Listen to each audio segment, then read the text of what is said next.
Hello, Facebook friends. Hello. Hello, Facebook friends. Hello. I'm feeling real silly, so let's start the show. Here we go. Here we go. Here we go.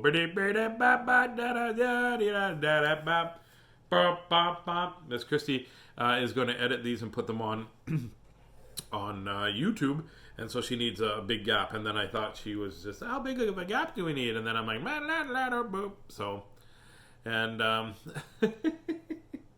I like teasing her. Hey, is Yaz on there for me? Yaz is there. Hello, Yaz. Oh my goodness. I have some more books for you. They're actually a big stack right here. There's a whacking stack of books right there for you. Ha. So I'll deliver them maybe tomorrow we can deliver the book over the phone. That won't work, hey? Hello. It's not working. Over the fence is what I meant to say. I just pick whatever sound I need. Daryl, good evening to you too. I keep saying good morning because I'm so used to being good morning. Sister Mel is on. Hey, Miss Christy. Sister Mel's here. Hey, Sister Mel, Miss Christy's here. Say hi, Miss Christy. You're like doing like shadow puppets. You know which one we should do?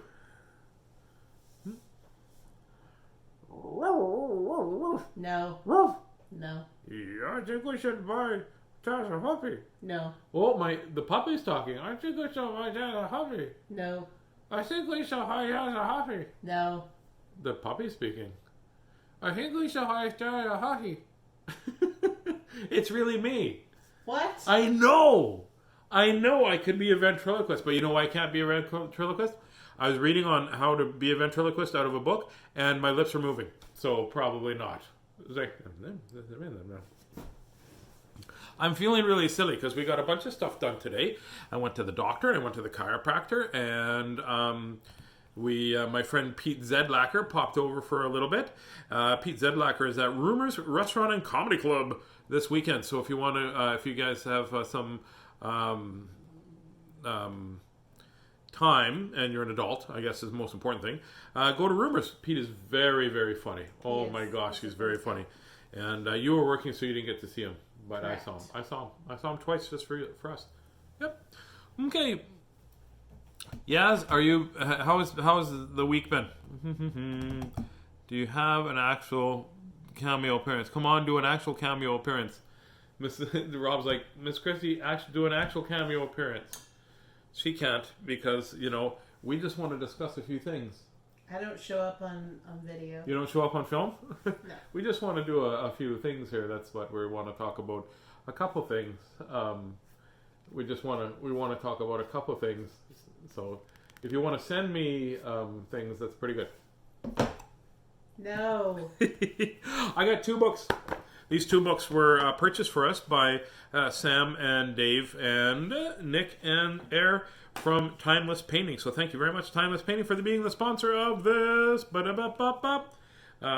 episode of Silly Tazz Read Stuff. That's what we should be. Silly Tazz Read Stuff.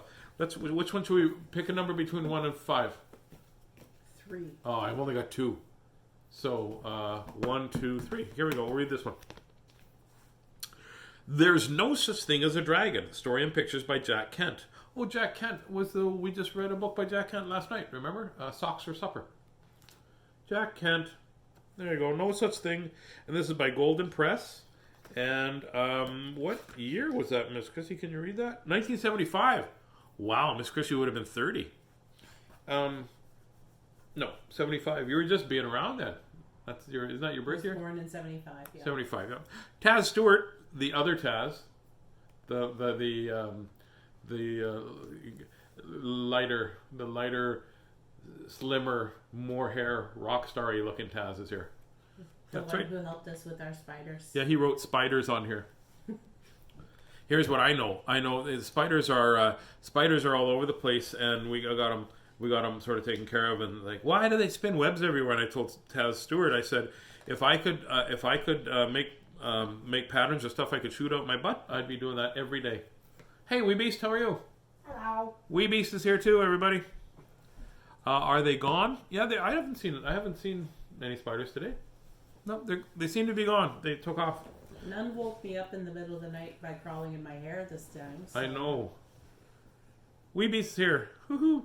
So we're gonna read. Are you trying to push me over so that you could be shot more? I'm trying to read a story. There's no such thing as a dragon. Here we go. Time to be a little silly. No, less silly. Less silly. Billy Bixby was rather surprised when he woke up one morning and found a dragon in his room. It was a small dragon about the size of a kitten. The dragon wagged its tail happily, and Billy patted his head.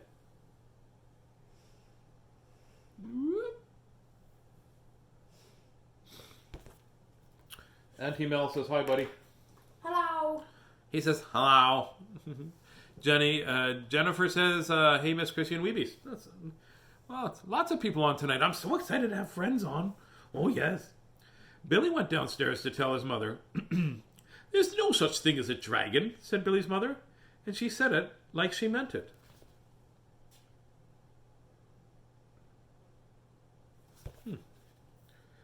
Billy went back to his room and began to dress. The dragon came close to Billy and wagged its tail, but Billy didn't pat it. If there's no such thing as something, it's a silly to pat it on the head. It's true, right? Yeah. But what if you really believe in something? Billy washed his face and hands and went down for breakfast. The dragon went along. It was bigger now, almost the size of a dog. A dog, a dog, a dog, a dog, a dog, a dog, a puppy, like a puppy, a puppy, a puppy, a puppy, puppy, puppy, puppy, puppy, puppy, puppy, puppy, puppy, puppy, puppy, puppy, puppy, puppy, puppy, puppy, puppy, puppy, puppy, puppy. I'm gonna keep doing that. You smile. Puppy, puppy, puppy, puppy, puppy, puppy, puppy, puppy, puppy, puppy. Still no. Billy sat at the table. Did I show you the picture of that? Probably forgot that. Billy sat down on the table. The dragon sat down on the table. That sort of thing is not usually permitted. But there wasn't much Billy's mother could do about it. She already said there's no such thing as a dragon, and if there's no such thing, you can't tell it to get off the table.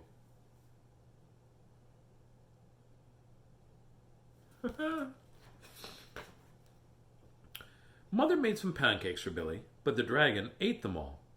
Mother made some more, but the dragon ate those too. Mother kept making pancakes until she ran out of batter.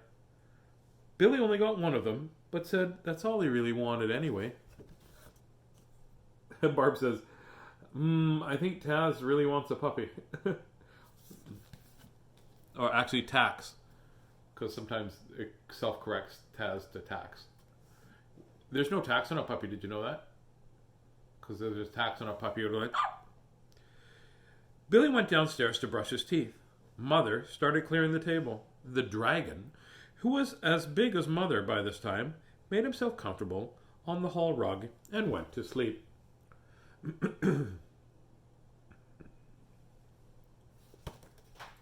And went to sleep.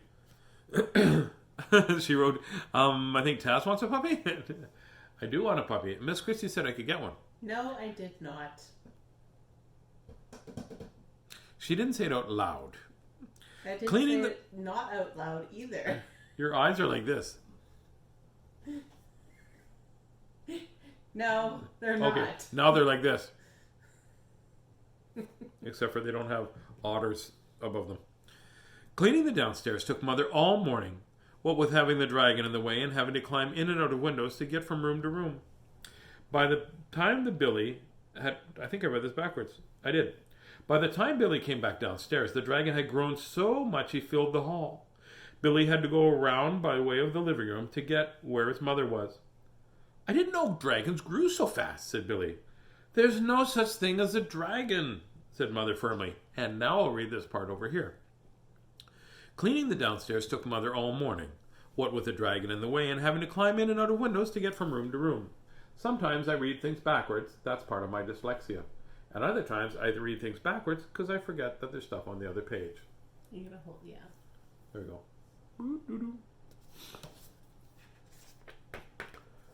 Look at Auntie Mel. I love that. Woo. She wrote that. I love the woo. By noon, the dragon filled the house. The head hung out of the front door, its tail hung out the back door, and there wasn't a room in the house that didn't have some kind of a part of a dragon in it. Well, it's nice that Auntie Mel likes our woo. I love the woo. What she's trying to say is a puppy. No. I love the woof. Woof, woof, woof. That's what she's saying. I love the woof, woof. I should pay attention to the book. When the dragon woke from his nap, he was hungry. The bakery truck went by. The smell of fresh bread was more than the dragon could resist. The dragon ran down the street after the bakery truck. The house went along, of course, like a shell on a snail. We should get a snail. Then I could take it for walks. I'd be like taking it for a walk and it's like, oh, it's going too fast. Oh, wall color. And Auntie Mel said wall color. I like that. Wall color? Well, thank you. The mailman was just coming up the path with some mail for the Bixbys when their house rushed past him and headed down the street. He chased the Bixbys' house for a few blocks, but couldn't catch it.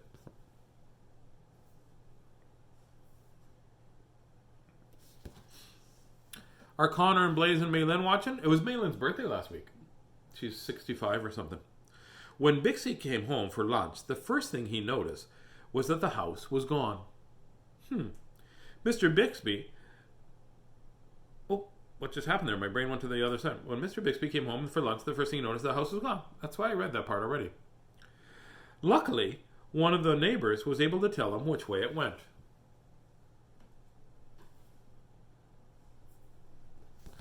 Auntie Mel writes, "You're welcome." Hey, Barb, how are you? Mr. Bixby got in his car and went looking for the house, as we often do when we get home and our house is gone. He studied all the houses as they drove by. As he drove by. Finally, he saw one that looked familiar. Billy and Mrs. Bixby were waving from the upstairs window.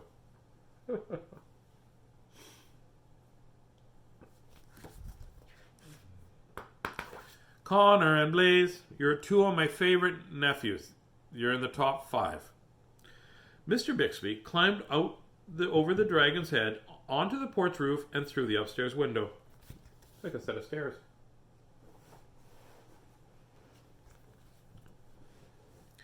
How this happened, said Mr. Bixby. It was the dragon, said Billy. There's no such thing, Mother started to say. This is a big dragon. There is a dragon. It's a very big dragon. And Billy patted the dragon on the head.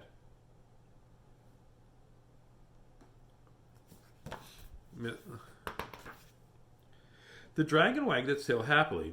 Then, even faster, as it had grown, the dragon started getting smaller. Oops.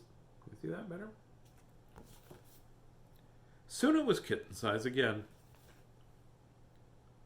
We should just get a dragon then. If you can find one. It can't be a puppy dressed as a dragon. No. Maybe we could get a puppy with a tattoo of a dragon. No. That's right. That'd be cruel. The puppy with the dragon tattoo. That would be cruel. No, it's not a real tattoo. It would be like one of those ones you take and stick. You don't staple it or anything. If you have a puppy that looks like a dragon, please send it to me. I don't mind dragons this size, said Mother. Why did it have to grow so big? I'm not sure, said Billy, but I think it wanted to be noticed.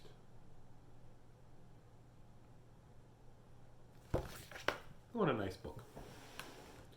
And if you have a dragon puppy, a puppy that looks like a dragon, you may send it to us. That's it. With spiders. No. Tazz says with spiders. No. Other Tazz does. Nope. No way. Okay, now here's a book that I read when I was a kid. I used to read this one to Auntie Mel, actually. It came on a read along with a book, with a record, and we used to have a Mickey Mouse record player. Mel, do you remember the Mickey Mouse record player we used to have? Oh boy, it's a record player. Oh boy. We had the same record player. Mickey, and his hand was the. Yeah. And we used to put on this. You'd put on the record, and it goes, and then it goes, "Welcome to the book." When you hear the fairy going bling, you may turn the page. I remember those. Yeah, that's exactly. We also had a size small record. A size small record? Yeah. Well, my records were all the same size. Size small is a group or something, right? Yeah. Okay. Yeah. Size small. Well, this one is the same thing, but it was on. This one's actually on cassette. Which, for those of you that don't know, a cassette was after the record player, which was before the CD, which was before the MP3 iPod. Yeah. I love your Mickey Mouse. Well, thank you very much. MIC. See you real soon. Oh boy! I remember that Justine used to love it when I do Mickey Mouse and do Goofy. Yup. And I don't do Winnie the Pooh though. I can't do a Winnie the Pooh voice. I can do Eeyore, right? Oh boy. It doesn't really matter. Johnny Youngberg is on. Johnny Youngberg, how are you, buddy? I have an idea for another children's book. John writes, "You're pretty." I am pretty awesome. Winnie the Pooh, or Pooh as he liked to be called by his friends, is a bear who lives in the 100-acre wood. Oh, this is Winnie the Pooh in the Blustery. I should tell you, Winnie the Pooh in the Blustery Day, with Stirring Holloway, but Stirring Holloway isn't here. And this is from. Oh, it's from MCMLXXIVXVII. So 1978. 1978. Oh boy! Winnie the Pooh, or Pooh as he liked to be called by his friends, is a bear who lives in the 100-acre wood. One very blustery day, Pooh decided to visit his thinking spot. Well, my thinking spot. My thinking spot is everywhere I go. I just don't think very much. So those of you that don't know, by the way, A.A. Milne wrote Winnie the Pooh, and Winnie the Pooh was based on. We did this story quite a while ago, right? So Winnie the Pooh was a real bear, and Winnie the Pooh was named after Winnipeg. As Pooh sat there trying hard to think of something, up popped his friend Gopher. "Hey Pooh, if I were you, I'd think about skedaddling out of here. It's Wednesday, see? Wednesday, as in windy. Wednesday. I can do. Does this have Tigger in it? Oh, it does. Okay, clearly. It is, said Pooh. Oh, then I shall wish everyone a happy Wednesday, and I'll begin with my friend, dear Piglet. I should try to learn how to do all the voices. Dear Piglet. The wind was blowing very hard as Pooh near Piglet's house. Happy Wednesday, Piglet.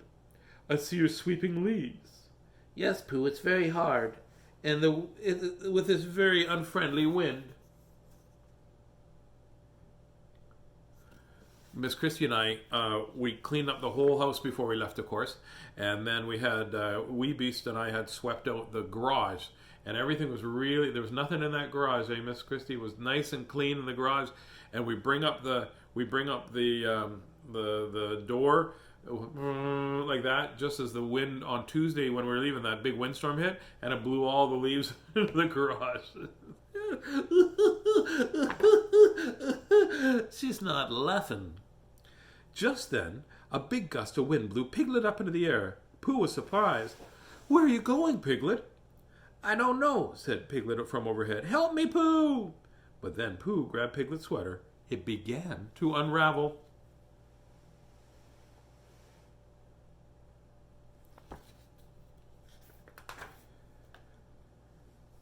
There was Piglet flying high over the countryside like a kite, even Pooh dragging behind. The two went right through Eeyore's house and Rabbit's carrot patch. And Rabbit's carrot patch.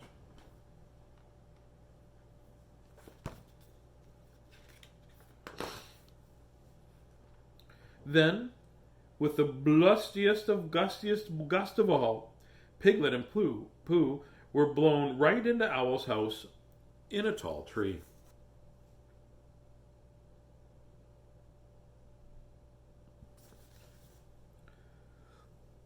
"Oh, Pooh, Piglet, Pooh, this is a special treat.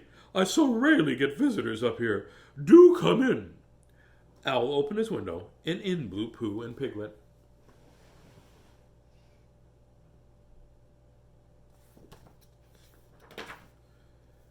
The wind blew harder and harder until finally Owl's tree, along with his house, crashed to the ground. Oh no. Everyone from 100 Acre Wood came to help Owl, but only gloomy old Eeyore seemed to know what to do. "If you ask me, and nobody has, I say when a house looks like that, it's time to find another one. A thankless job, but you'll find a new one for him." And off he plodded. Eeyore is always kind of sad and down, eh? Finally, the blustery day turned to a blustery night, and to Pooh, it was an uncomfortable night full of uncomfortable noises. And one of the noises was the sound he'd never heard before. Growl!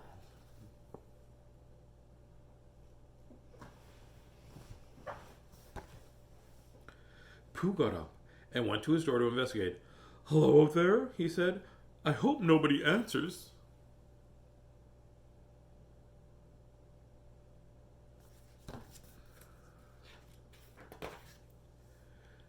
Just then, a funny-looking animal bounced into the room.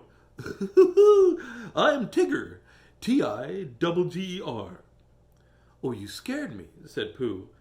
"Sure I did. Everybody's scared of tigers." "Oh, what's a tigger?" "Oh, two G's, so Tigger." "Well, what's a tigger?" "Glad that brought you up, chum." Then Tigger bounced around the room to show Pooh what a tigger is. Do you remember the Tigger bouncing toys that they had for Christmas one year? No. They had these bouncing toys. They were all the bouncing toys. Anybody remember the bouncing toys? These big Tigger bouncing toys? Well, here's what happened. We're at Walmart one time, and Joshy was there. And he's like, it just says, "Try me." So he pushed one and it bounced. And so he pushed all of them. And the whole wall was bouncing. And then they just started all falling off the... Yeah, it took us about 15 minutes to run away. Tigger stopped bouncing. "Did it say I'm hungry?" Not for honey, I hope," said Pooh sadly. "Yuck. Tiggers don't like icky, sticky stuff." "Well, I better get bouncing. So along, TTFN. Ta-ta for now." I can't remember how to do a Tigger voice. I'm going to have to remember. The wind continued to blow. There was a clap of thunder, and it began to rain. And it rained, and it rained, and it rained, and it rained. By morning, 100 Acre Wood was flooding.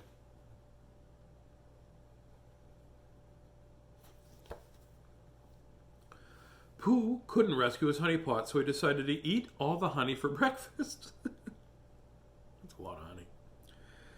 He was upside down licking the bottom of the last pot when the water floated him right out the door.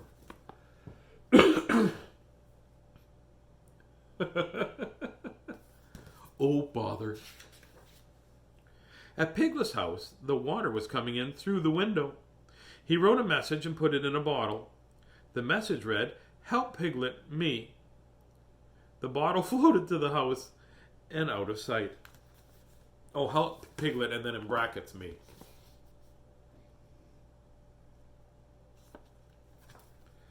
Christopher Robin lived high on the hill where the water couldn't reach. So that was where everybody from 100 Acre Wood gathered. Before long, Christopher discovered Piglet's message and read it. "Owl, fly to the Piglet's house and tell me plan a rescue."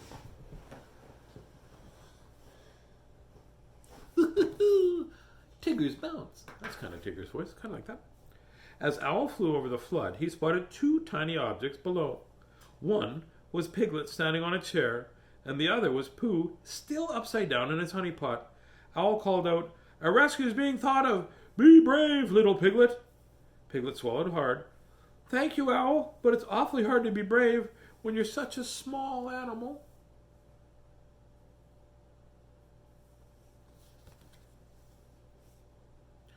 Pooh and Piglet eventually floated right to the hill where their friends were. Christopher Robin smiled. "Pooh, you rescued Piglet. That's a brave thing to do. You're a hero." "I am?" said Pooh happily. "Yes, and I should give you a hero's party."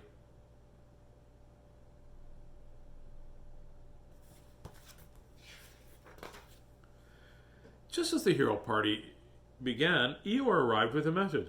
"I found it. A house for Pooh. If you want to follow me, I'll show it to you." Eeyore led the way through the woods to everybody's great surprise and stopped in front of Piglet's house. "This is Owl's new house. What do you think?" Pooh said, "But this house belongs to—" "No, Pooh," interrupted Piglet. "The house belongs to our good friend Owl." "I shall live. You shall live with me," announced Pooh. Christopher Robin smiled. That was a very grand thing to do, Piglet giving your house to Owl. And so the one hero party became a two-hero party. Pooh was a hero for saving Piglet, and Piglet was a hero for giving Owl his grand home in the beech tree.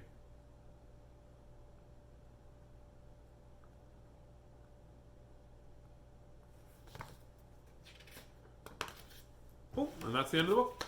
And then remember, Mel, you used to color these at the end. There you go. Winnie the Pooh and the Blustery Day. I don't do, I can do Mickey Mouse and I can do Donald Duck a little bit, but I can't do any of the other voices. I'll have to practice. It's been a long time. Now that my boys are older, they don't care about me doing voices. The only voice they want to hear is, "Yep, I'm home," and then that's all. Right? Right? Right? That's all you want to hear is me? What did you say? I know. So there you go. That just proves my point right there. No. Yep.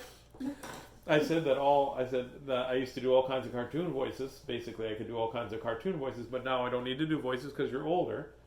And I looked over at you and went, all the voice they want to hear is, "Hello, I'm home." And I turned around and went, "Right? Right?" I said "right" like 3 or 4 times, and you're like listening music. Anyways, I think that was funny. Justin says, "You're great, Tazz." Well, thank you very much. I love being very silly and things like that. Maybe that's what I should do is learn to do some more voices. I can do Scooby-Doo. I'm sorry, Raggy. Let's hear your Tazz. Wife, will you put me in the dark, dark ground? That's a Tasmanian devil one. You want to hear another Tazz? Mm-hmm. I want a puppy. Can we have a puppy? I want a puppy. Can we please have a puppy? I can do Miss Christie too. No. I can do that. You didn't get the beard right. Oh. No. Anyways, you guys, hey, me and the animals are listening. What? Me and the animals are listening. What animals are listening? Oh, the kids or the real animals? They got animals. I think they got a guinea pig. Do you have a guinea pig, Mel?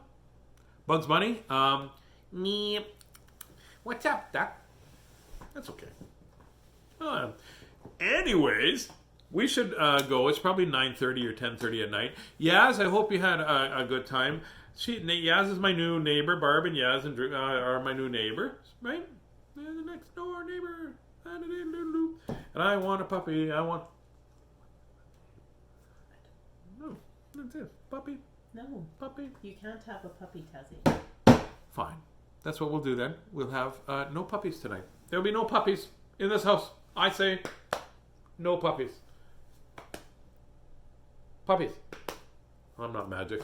This is ridiculous. Oh, I'm in a silly mood. again, still, and you know what? Today, I'm going to tell you, I'll tell you, I forgot to tell this story. I'll tell the story and then I'll let you guys go. So, you know how everybody's sort of been kind of grumpy and things like that, and there's not a lot of, I got to put my glass on. Good to laugh with you, night. Good night, good to laugh with you too. Good night, everybody. Don't go yet, I'm going to tell you the story. So, the other day, I brought a truckload to the back alley, and there's not a lot of room in the back alley, and I got a pretty wide truck. So we're unloading the stuff. I stopped, and I'm unloading the thing, and around the corner came one of those great big trucks with the you know, the thing that lifts up. What's that called? Like a bucket truck, one of those bucket trucks, like that, and a cherry picker. Yeah, one of those cherry picker trucks. And it was either City of Winnipeg or Winnipeg Hydro, I don't remember. And I'm like, oh my gosh, I just started unloading and they're going to be upset they have to get back. Well, guess what? The two guys got out, put masks on, and helped me unload the truck into my garage. Isn't that awesome? Just wonderful people. There's lots of great people out here. Yeah, there's lots of great people. And I like to be the one to read books to you. Great people out there. So here we go. Remember that it's okay to get mad, it's okay to be sad, and it's okay to get frustrated with a situation. But it's very important to ABK. Always be kind. Always be kind. Always be kind. Promise myself to try to always be kind. But sometimes our mouth works before our heart does, and our mouth works before our brain does, and we say things that are not very kind and they're mean. And if that happens, what you need to do is just stop, think about what you're doing, and apologize. And hopefully that person will accept your apology right away. And if they don't, maybe they'll accept it later. So you should remember to do that all the time. And don't worry about being perfect, because being perfect, not ever going to happen. You can never be perfect, so don't try. In our world, what do we say? In all that you say and all that you do, you never have to be perfect. You've just got to be you. So you go be you. And Barb and Yaz says, you should get a parrot. Oh, did you guys pick up your parrot yet? All right. Parrot. Puppy. A parrot is a very long-term commitment. Parrots can live up to be, I think, 90 years old. Or more, I think. I don't know. They're very, well, they don't do a lot. They sit around like, puppy, right? Mm-hmm. Puppy. Yeah. Tazz gets a puppy. Nope. You got to do it like a parrot. I'm not a parrot. Oh, whatever. Anyways, you go be you, and I will be me. Miss Christy will be Miss Christy, and Weebies will be ignoring me. And I will talk to you guys later. Lots of love.